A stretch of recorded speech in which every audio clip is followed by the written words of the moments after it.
as I was exploring, I was encountering trees, and I was encountering marks on the land, furrows, clearly furrows that somebody had plowed 40, 50 years ago and walked away from. Trees creeping in from the edge, from the forest at the very back, and trying to learn how to identify what these trees were. I could recognize oaks, I could recognize maples, and I began to think about, well, maybe I should dig this one up over here and put it over here, and let's see how that works. And started learning about transplanting trees, how small, how big I could manage, some failing, some succeeding, and that was how I began to think about trees, not as vocation by any means, but as something that was worthy of my interest, beyond this mulberry in the early part of my childhood. One day I got a phone call from my friend Eric Kurtz, who I didn't even know that he was on the Goshen Tree Board. I didn't even know there was a Goshen Tree Board. But he called me up and he said, so the city is looking to hire a forester. The city has created a forestry position, and I think you should apply for this. And I laughed at him because no background. This is just a little bit of a hobby.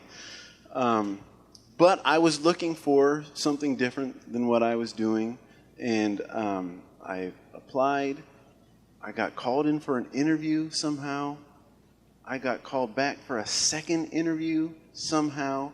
I remember riding in my wife's truck up over the 15 overpass, going for this second interview, thinking, this doesn't make any sense. This doesn't make any sense.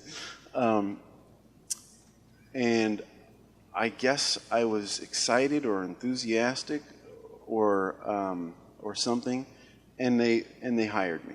They hired me. The city hired me. A more sober way to think about that for me is to recognize that my socioeconomic and intellectual background conferred in large part because of the color of my skin. That's part of the story. That's part of the reason that the city takes a chance on somebody like me who doesn't have any background.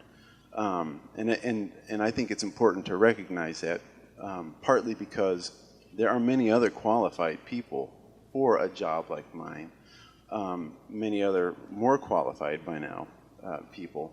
I'm extremely lucky to have stumbled into the forestry position here in the city of Goshen. But I credit this land.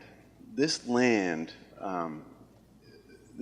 taught me about trees, continues to teach me about trees, and that's the reason that I have the job that I have, because this was where I learned to appreciate trees and began to think about them in a new way.